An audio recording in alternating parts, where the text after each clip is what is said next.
नमस्कार दोस्तों, जय श्री कृष्ण। ओम नमो भगवते वासुदेवाय।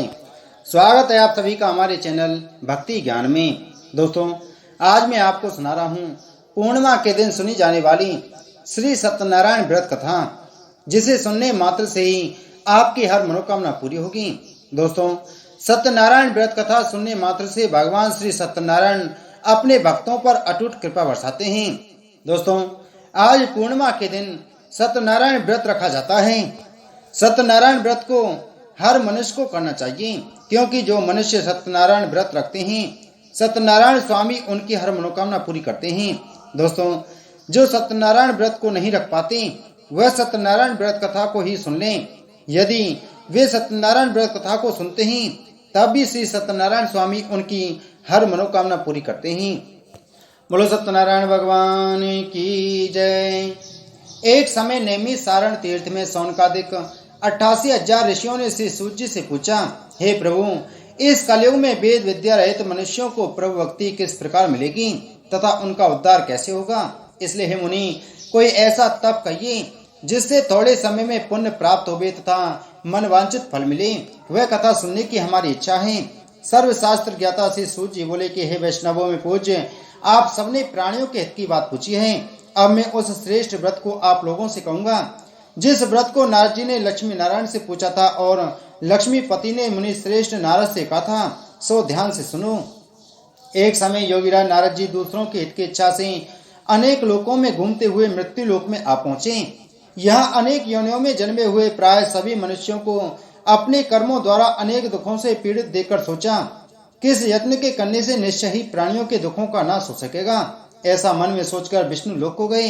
वहां श्वेत वर्ण और 4 भुजाओं वाली देवों के ईश नारायण को देखकर, जिनके हाथों में शंख चक्र गदा और पद्म थे तथा बरमाला पहने हुए थे, स्तुति करने लगे, हे भगवान, आप अत्यंत शक्ति से संपन्न हैं। मन तथा वाणी भी आपको नहीं पा सकती।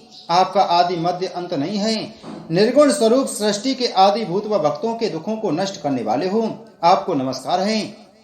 नारद जी से इस प्रकार की स्तुति सुनकर विष्णु भगवान बोले, हे मुनि श्रेष्ठ, आपके मन में क्या है?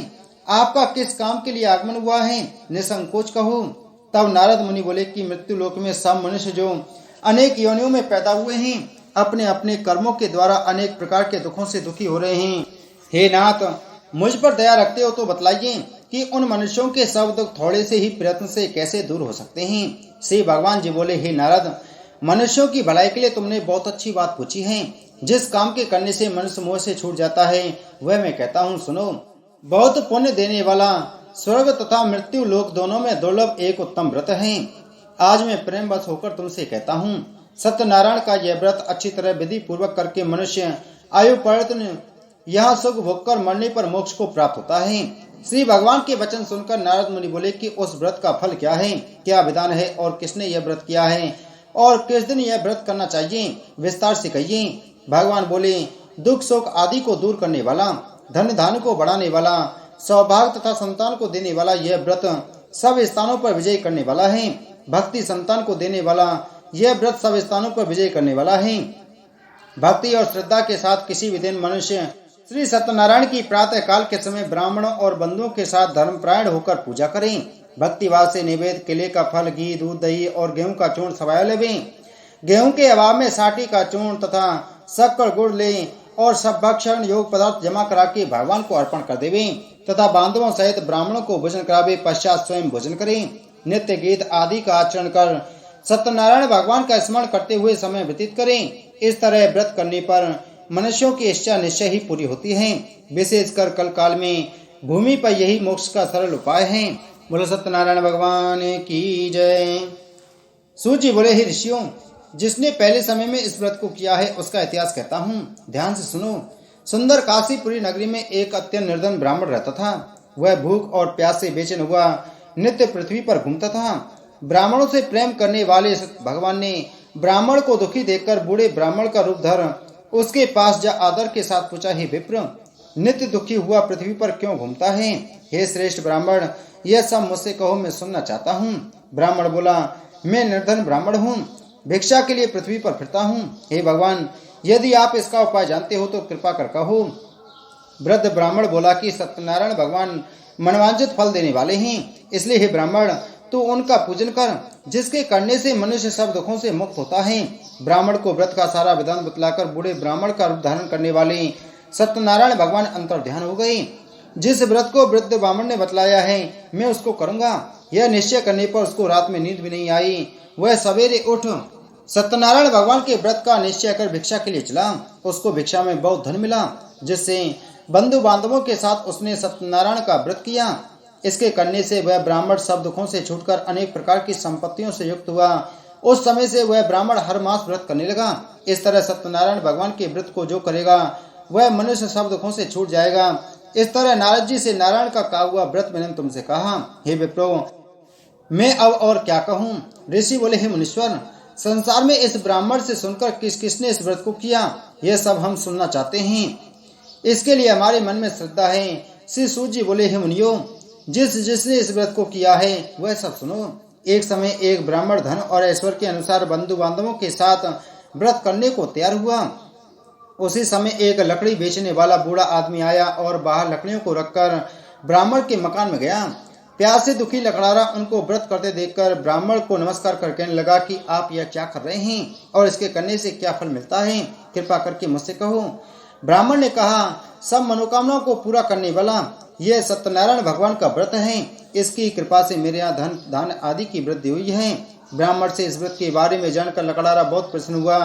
चरणामृत ले और प्रसाद खाने के बाद अपने घर को गया। लकड़ारे ने अपने मन में इस प्रकार संकल्प किया कि आज नगर में लकड़ी बेचने से जो धन मिलेगा उसी से सत्यनारायण देव का उत्तम व्रत करूंगा।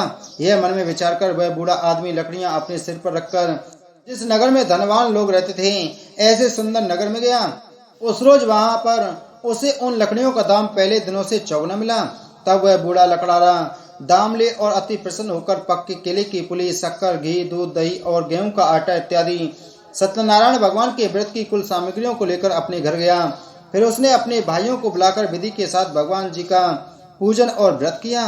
उस व्रत के प्रभाव से वह बूढ़ा लकड़ारा धन पुत्र आदि से युक्त हुआ और संसार के समस्त सुख भोग कर बैकुंठ को चला गया। बोलो सत्यनारायण भगवान की जय। सूत जी बोले, हे श्रेष्ठ मुनियों, अब आगे की कथा कहता हूँ, सुनो। पहले समय में उल्का मुख नाम का एक बुद्धिमान राजा था। वह सत्यवक्ता और जितेंद्रिय था। प्रतिदिन देव स्थानों पर जाता तथा गरीबों को धन देकर उनके कष्ट दूर करता था। उसकी पत्नी कमल के समान मुख वाली और सती साध्वी थी। भद्रशिला नदी के तट पर उन दोनों ने श्री सत्यनारायण भगवान का व्रत किया। उस समय वहां एक साधु वैश्य आया। उसके पास व्यापार के लिए बहुत सा धन था। वह नाव को किनारे पर ठहराकर राजा के पास गया और राजा को व्रत करते हुए देखकर विनय के साथ पूछने लगा, हे राजन, भक्ति उच्च से आप यह क्या कर रहे हैं? मेरी सुनने की इच्छा है, सो आप यह मुझे बताइए। राजा बोले, हे साधु, अपने बांधवों के साथ पुत्रादि की प्राप्ति के लिए यह महाशक्तिमान सत्यनारायण भगवान का व्रत व पूजन किया जा रहा है। राजा के वचन सुनकर साधु आदर से बोला, हे राजन, मुझसे इसका सब विधान कहो, मैं भी आपके कथानुसार इस व्रत को करूंगा। मेरे भी कोई संतान नहीं है और इससे निश्चय ही होगी। राजा से सब विधान सुन व्यापार से निवृत्त होकर वह आनंद के साथ घर गया। साधु ने अपनी स्त्री से संतान देने वाले उस व्रत का समाचार सुनाया और कहा कि जब मेरी संतान होगी तब मैं इस व्रत को करूंगा। साधु ने ऐसे वचन अपनी स्त्री लीलावती से कहे। एक दिन उसकी स्त्री लीलावती पति के साथ आनंदित हो संसार धर्म में प्रवृत्त होकर सत्यनारायण भगवान की कृपा से गर्भवती हो गई तथा 10वें महीने में उसके एक सुंदर कन्या का जन्म हुआ। दिनों दिन वह इस तरह बढ़ने लगी जैसे शुक्ल पक्ष का चंद्रमा बढ़ता है। कन्या का नाम कलावती रखा गया। तब लीलावती ने मीठे शब्दों में अपने पति से कहा कि आपने जो संकल्प किया था कि भगवान का व्रत करूंगा, अब आप उसे करिए। साधु बोला, हे प्रिय, इसके विवाह पर करूंगा। इस प्रकार अपनी पत्नी को आश्वासन दे वह नगर को गया। कलावती पुत्र ग्रह वृद्धि को प्राप्त हो गई। साधु ने जब नगर में सखियों के साथ अपनी पुत्री को देखा तो तुरंत दूत बुलाकर कहा कि पुत्री के वास्ते कोई सुयोग्य वर देखकर लाओ। साधु की आज्ञा पाकर दूत कंचन नगर पहुंचा और वहां पर बड़ी खोज कर देखभाल कर लड़की के लिए सुयोग्य बड़े पुत्र को ले आया। उस सुयोग्य लड़के को देखकर साधु ने अपने बंधु बांधवों सहित प्रसन्नचित्त अपनी पुत्री का विवाह उसके साथ कर दिया, किंतु दुर्भाग्य से विवाह के समय भी उस व्रत को करना भूल गया। तब श्री भगवान क्रोधित हो गए और श्राप दिया कि तुम्हें दारुण दुख प्राप्त होगा। अपने कार्य में कुशल साधु बनिया जमाता सहित समुद्र के समीप स्थित रत्मन नगर में गया और वहां दोनों ससुर जमाई चंद्रकेतु राजा के उस नगर में व्यापार करने लगे। एक रोज भगवान सत्यनारायण की माया से प्रेरित कोई चोर राजा का धन चुराकर भागा जा रहा था, किंतु राजा के दूतों को आता देखकर चोर ने घबराकर भागते हुए राजा के धन को वहीं चुपचाप रख दिया जहां वो ससुर जमाई ठहरे हुए थे। जब दूतों ने उस साधु वैश्य के पास राजा के धन को रखा देखा तो वे दोनों को बांध कर ले गए और प्रसन्नता से दौड़ते हुए राजा के समीप जाकर बोले, यह दो चोर हम पकड़ कर लाए हैं, कृपया आज्ञा दें। तब राजा की आज्ञा से उनको कठोर कारावास में डाल दिया और उनका सब धन छीन लिया। सत्यनारायण भगवान के श्राप द्वारा उनकी पत्नी भी घर पर बहुत दुखी हुई और घर पर जो धन रखा था चोर चुरा कर ले गए। शारीरिक व मानसिक पीड़ा तथा भूख प्यास से अति दुखित हो अन्न की चिंता में कलावती एक ब्राह्मण के घर गई। वहां उसने सत्यनारायण भगवान का व्रत होते देख फिर कथा सुनी तथा प्रसाद ग्रहण कर रात को घर आई। माता ने कलावती से कहा, हे पुत्री, अब तक कहाँ रही व तेरे मन में क्या है? कलावती बोली, हे माता, एक ब्राह्मण के घर श्री सत्यनारायण भगवान का व्रत देखा है। कन्या के वचन सुनकर श्री लीलावती भगवान के पूजन की तैयारी करने लगी। लीलावती ने परिवार और बांधवों सहित श्री सत्यनारायण भगवान का पूजन किया और वर मांगा कि मेरे पति और दामाद शीघ्र आ जाएं। साथ ही प्रार्थना की कि हम सबका अपराध क्षमा करो। सत्यनारायण भगवान इस व्रत से संतुष्ट हो गए और राजा चंद्रकेतु को स्वप्न में दर्शन देकर कहा, हे राजन, दोनों वैश्यों को प्रातः ही छोड़ दो और उनका सब धन जो तुमने ग्रहण किया दे दो, नहीं तो मैं तेरा धन राजपुत्र आदि सब नष्ट कर दूंगा। राजा से ऐसे वचन कहकर भगवान अंतर्ध्यान हो गए। प्रातः काल राजा चंद्रकेतु ने सभा में अपना स्वप्न सुनाया। फिर दोनों बड़े पुत्रों को कैद से मुक्त कर सभा में बुलाया। दोनों ने आते ही राजा को नमस्कार किया। राजा मीठे वचनों से बोला, हे महानुभावों, भावी बस ऐसा कठिन दुख प्राप्त हुआ है, अब तुम्हें कोई भय नहीं है। ऐसा कहकर राजा ने उनको नए नए वस्त्राभूषण पहनाए तथा उनका जितना धन लिया था उससे दोगुना धन देकर आदर सहित विदा किया। दोनों वैश्य अपने घर को चल दिए। बोलो सत्यनारायण भगवान की जय। सूजी बोले, वैश्य ने मंगलाचार कर की यात्रा आरंभ की और अपने नगर को चला। उनके थोड़ी दूर निकलने पर दंडी वेशधारी सत्यनारायण भगवान ने पूछा, हे साधु, तेरी नाव में क्या है? अभिमानी बड़क हंसता हुआ बोला, हे दंडी, आप क्यों पूछते हो? क्या धन लेने की इच्छा है? मेरी नाव में तो बेल और पत्ते भरे हैं। वैश्य का कठोर वचन सुनकर भगवान ने कहा, तुम्हारा वचन सत्य हो। दंडी ऐसा कहकर वहां से दूर चले गए और कुछ दूर जाकर समुद्र के किनारे बैठ गए। दंडी के जाने पर वैश्य ने नित्य क्रिया करने के बाद नाव को ऊंची उठे देकर चमक किया और नाव में बेल पत्ते आदि देखकर मूर्छित हो जमीन पर गिर पड़ा। फिर मूर्छा खुलने पर अत्यंत शोक प्रकट करने लगा। तब उसका दामाद बोला कि आप शोक न करें, यह सब दंडी का श्राप है, अतः उनकी शरण में चलना चाहिए, तभी हमारी मनोकामना पूरी होगी। दामाद के वचन सुनकर साधु बड़े दंडी के पास पहुंचा और अत्यंत भक्ति भाव से नमस्कार करके बोला, हे भगवान, आपकी माया से मोहित ब्रह्मा आदि भी आपके रूप को नहीं जानते, तब मैं अज्ञानी कैसे जान सकता हूँ? आप प्रसन्न होइए, मैं सामर्थ्य के अनुसार आपकी पूजा करूंगा। मेरी रक्षा करो और पहले के समान नौका में धन भर दो। उसके भक्तियुक्त वचन सुनकर भगवान प्रसन्न हो उसकी इच्छानुसार भर देकर अंतर्ध्यान हो गए। तब उन्होंने नाव पर आकर देखा कि नाव धन से भरपूर है। फिर वह सत्यनारायण भगवान का पूजन कर साथियों सहित अपने नगर को चला। जब अपने नगर के निकट पहुंचा तब दूत को घर भेजा। दूत ने साधु के घर जा उसकी स्त्री को नमस्कार कर कहा कि साधु अपने दामाद सहित इस नगर के समीप आ गए हैं। ऐसा वचन सुन साधु की स्त्री ने बड़े हर्ष के साथ सतदेव का पूजन कर पुत्री से कहा, मैं अपने पति के दर्शन को जाती हूँ, तू कार्य पूर्ण कर शीघ्र आना। माता के ऐसे वचन सुनकर कलावती प्रसाद छोड़कर पति के पास गई। प्रसाद की अवज्ञा के कारण सतदेव ने रुष्ट हो उसके पति को नाव सहित पानी में डुबो दिया। कलावती अपने पति को ना देखकर रोती हुई जमीन पर गिर पड़ी। इस तरह नौका को डूबा हुआ तथा कन्या को रोता हुआ देखकर साधु दुखित बोला, हे प्रभु, मुझसे या मेरे परिवार से जो भूल हुई है उसे क्षमा करो। उसके दीन वचन सुनकर सतदेव प्रसन्न हो गए और आकाशवाणी हुई, हे साधु, तेरी कन्या मेरे प्रसाद को छोड़कर आई है, इसलिए इसका पति अदृश्य हुआ है।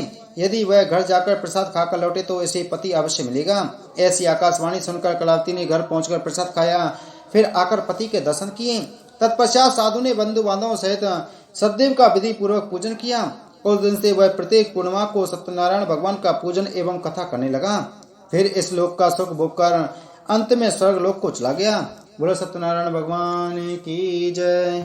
सूत जी बोले, हे ऋषियों, मैं और भी कथा कहता हूँ, सुनो। प्रजा पालन में लीन तुगध्वज नाम का एक राजा था। उसने भी भगवान का प्रसाद त्याग कर बहुत दुख पाया। एक समय वन में जाकर वन्य पशुओं को मारकर बढ़ के नीचे आया। वहां उसने ग्वालों को भक्ति भाव से बांधवों सहित सत्यनारायण भगवान का पूजन करते देखा। राजा देखकर भी अभिमानवश वहां नहीं गया और न ही नमस्कार किया। जब ग्वालों ने भगवान का प्रसाद उसके सामने रखा तो वह प्रसाद को त्याग कर अपनी सुंदर नगरी को चला। वहीं उसने अपना सब कुछ नष्ट पाया तो वह जान गया कि सब भगवान ने किया है। तब वह विश्वास कर ग्वालों के समीप गया और विधि पूर्वक पूजन कर प्रसाद खाया तो सदैव की कृपा से पहले जैसा था वैसा ही हो गया। फिर दीर्घ काल तक सुख भोग कर मरने पर स्वर्ग लोक को चला गया। जो मनुष्य इस परम दुर्लभ व्रत को करेगा भगवान की कृपा से उसे धन धान्य की प्राप्ति होती है तथा सब मनोरथ पूर्ण होकर अंत में वैकुंठ धाम को जाता है। जिन्होंने पहले इस व्रत को किया अब उनके दूसरे जन्म की कथा कहता हूँ। वृद्ध सतानंद ब्राह्मण ने सुदामा का जन्म लेकर मोक्ष को पाया। उल्कामुख नाम का राजा दशरथ होकर वैकुंठ को प्राप्त हुआ। साधु नाम के वैश्य ने मूरध्वज बनकर अपने पुत्र को आगे से चीरकर मोक्ष को प्राप्त किया। महाराज त्वगन ध्वज ने स्वयं होकर भगवान में भक्ति युक्त कर्म कर मोक्ष को प्राप्त किया। इति श्री सत्यनारायण व्रत कथा संपूर्णम। बोले सत्यनारायण भगवान की जय।